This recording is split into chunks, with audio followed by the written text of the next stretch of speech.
So, for a very long time now, I've been a fan of the Persona series, and as a fan of the Persona series, I've always been sort of interested by the Shin Megami Tensei series, which is the series that Persona is a spin off of. But the difficult part for me is I've never been able to really find a good gateway into the series because it's a bit alienating if you don't know what you're getting into, and a lot of people like to write it off as it just being really hard, but quite frankly, I don't think the games are necessarily hard. I think it's just how different they are from your typical JRPG.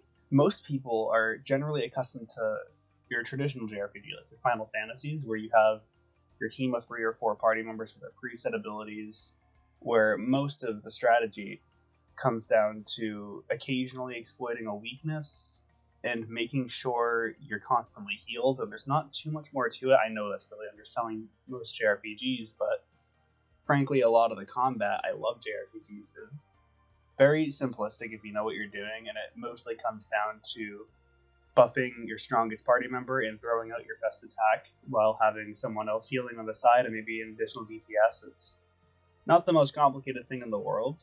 Generally, RPGs rely on their story, but the thing with Shin Megami Tensei is it has a very different take on combat where your weaknesses, your stat buffs, and ailments matter so much more than almost any other game I can think of. For example, how buffs work in SMT is they usually give a dramatic increase to your stats, and the more buffs you use, the more amplified the effects become, and that can be the difference between a boss being probably the most difficult part of a game and them going down in less than one turn. If you know what you're doing in Shin Megami Tensei, you pretty much always have a plan, and you know how to take on each boss and what the best strategy is going to be. For example, if a boss, say, doesn't have many weaknesses, but also they can't debuff you, or they can't buff themselves, if you just apply a bunch of buffs and debuffs, it basically becomes a war of attrition that you're guaranteed to win. Or if a boss does have a weakness, then it essentially becomes a game of getting as many demons with Bufu or Agi or Zan, whatever you want, as possible, and just trying to get as many weakness exploitations as possible, which plays into the press turn system, which I haven't seen anything quite like it outside of Shin Megami Tensei, unless you want to count Persona as a different franchise, in which case it has its own spin on it. But basically, the press turn system is when you exploit an enemy weakness, or if you get a critical hit, then you get an additional turn in combat for whatever character goes next. And this applies for the enemies as well. So while you can destroy enemies and just exploit their weaknesses and basically get a free win half the time, the enemies can do the same to you, and it's very common that, say, one weakness will be exploited, that leads to a critical next, and then half your party's out, and then the full party's out in one turn, and there's not much you can really do about it except improve your team comp. And now I want to say that the gameplay and the barrier to entry when it comes to difficulty was the reason I've had trouble getting into Shin Megami Tensei, but I also think it had a bit to do with the story, seeing as I personally prefer having a more involved story in my RPGs. For example, in Persona, the story is constantly at the forefront of the game, and the characters are as well, whereas in some Shin Megami Tensei games I played, like Strange Journey, the story is there, but it feels much less important compared to the gameplay, and it feels like the reason you play through the game is for the dungeons, which frankly, I like the dungeons, I think it's fun, but it's hard for me to get invested in a game without something to pull me along, like a good story.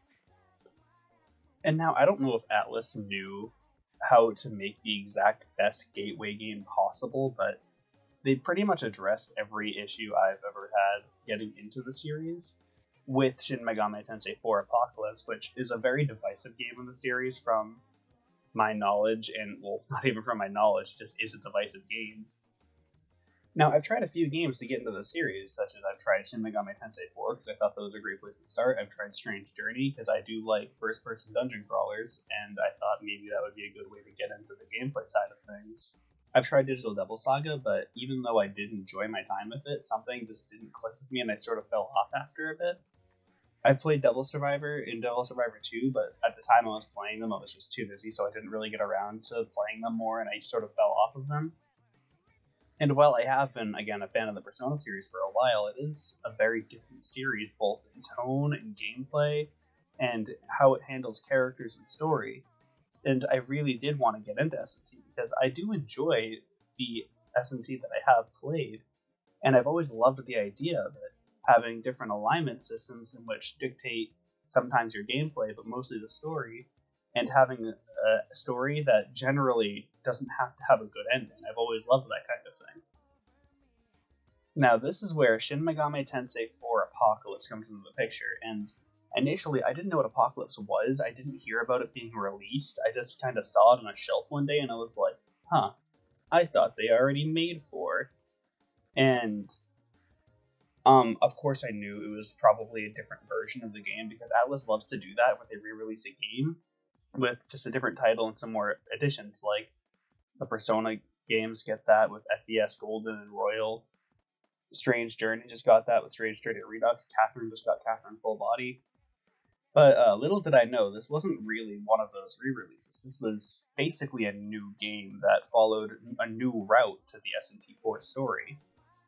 And I decided on a whim one day, hey, I haven't tried this yet. I've heard it's a bit divisive, but maybe this will be the one for me. And I have been absolutely obsessed with this game. It's really one of the best games the series has to offer, in my opinion. And even though I have very limited scope of knowledge on the games, and I haven't played most of them, even the ones that people say are the best in the series, such as Nocturne, but I really do think this game is great. To start with, I already like the setting way more than in SMT4, and I'm aware that SMT4 also takes place in the same Tokyo. It's just the way it started in Mikado, where it had the very limited map, and it was more of the Western fantasy-inspired theme. I didn't really like that very much. I personally enjoy the more dystopian future Neo Tokyo type SMT way more. And the fact that you have to play like 6 or 7 hours to get to Tokyo in SMT4 kind of turned me off to it. And by the time I got to Tokyo, it didn't really feel like the actual game to me. It sort of felt like, oh, this is just an additional area. It never really clicked with me that this is the game. And SMT4 Apocalypse, starting in Tokyo, really helped make the game feel more like an SMT game to me, or at least my perception of what I would like an SMT game to be. And I genuinely had a lot more fun due to the setting alone right off the bat. And I love SMT4 Tokyo. It's very dystopian. It has this sort of grungy atmosphere. Nothing really feels safe. And the music is absolutely phenomenal. It has this very industrial sound to it, and it feels very desolate and hopeless almost. And one of the few things that I really did love about SMT4 was the gameplay, since it's just a more refined version of the press turn system that you see in every mainline SMT game. But the thing is, in 4 Apocalypse, they somehow took that refined version of the press time system and just made it better.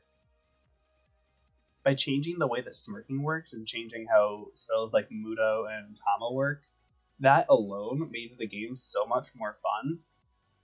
And this is more representative of SMT4 in general, not necessarily just Apocalypse, but I like the demon negotiations in Apocalypse, as they feel just the right balance between absolute bullshit and stupid and actually almost reasonable, because you can sort of look at the race of demon that you're dealing with and kind of get an idea of the answers, especially if you've run into them before, since a lot of demons share the same responses to the questions, but it feels less random than even something like Persona 5, which while I think their negotiations in that game are really easy, they feel kind of like complete nonsense 100% of the time.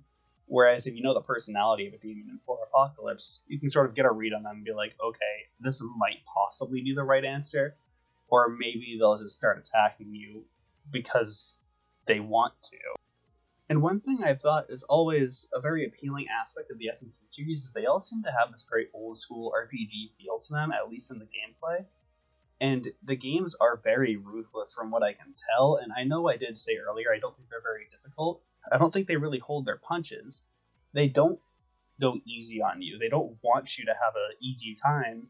They want you to actually feel challenged. And while 4 Apocalypse is definitely by far the easiest game in the series I've played, and I'd argue might even from what I've seen be the easiest game in the series, at least mainline, I think that's a great thing, because from multiple aspects, including the story, which I'll get into in a second. It seems like For Apocalypse is supposed to be that gateway game that they want people to get into the series with, something that can bring in the people that are coming in from Persona 5 and maybe get them excited for the series going forward with, say, SMT 5 coming out on the Switch, surely sometime in the decade. Now, back to the story. This is the part of the game that everyone's very divisive on.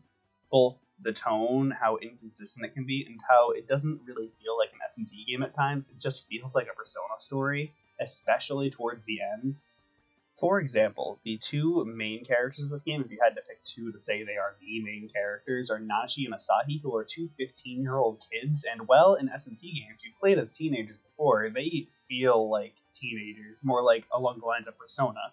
And this turns a lot of people off, where they see, oh, they're kids. And it sort of takes away this feeling of SMT being the more grungy, more mature franchise of it and Persona. And personally, I don't really see it as too much of a problem, because the way that Atlas writes kids is, it feels more representative of how kids actually are. They're more optimistic. They kind of act stupid sometimes. They're very in your face. It feels more accurate than just writing, like, say, an edgelord teenager character. And I personally don't mind it so much, although I can see why it turns some people off to the characters. And even aside from that, the characters feel very animated in this game, more so than the SMT games I've played. And they have very much an in-your-face kind of personality, and they do seem more meant to be appealing than most SMT characters, especially where they don't do the SMT thing that usually happens, where they split off into different factions, and basically you have to kill your friends, and no matter what you do. And instead, it's more of a power of friendship will make us win kind of story, like a Persona game.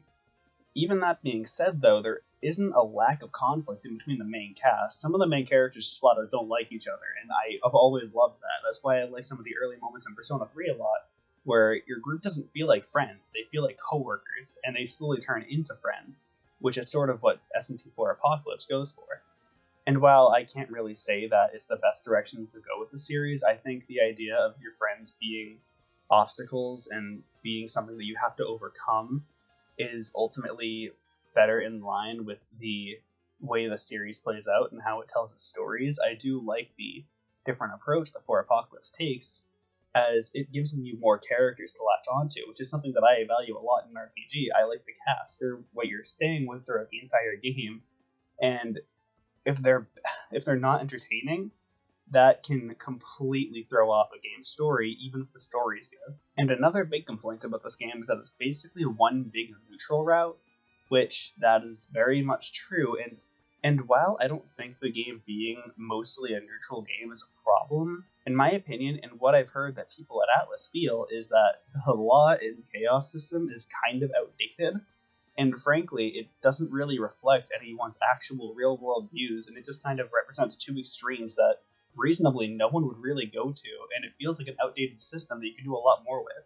And even back in Shin Megami Tensei Nocturne, they didn't have the law and chaos system, they had the reason system, which, again, I haven't played Nocturne, but from my understanding, it doesn't really function like law and chaos. It's more down-to-earth, realistic things that humans might hope for that drive you forward in the story, rather than absolute law or absolute chaos, and then absolutely nothing with neutral.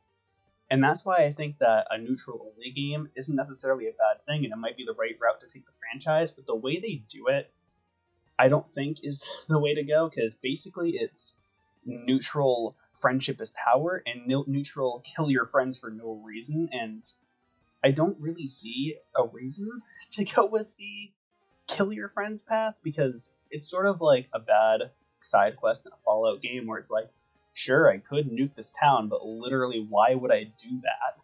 But honestly, I don't even mind having a more linear game with sort of a clear-cut good and bad ending. I can see why fans of the SMT franchise would be upset by that, because that's not really the norm. That's not something that happens in mainline SMT.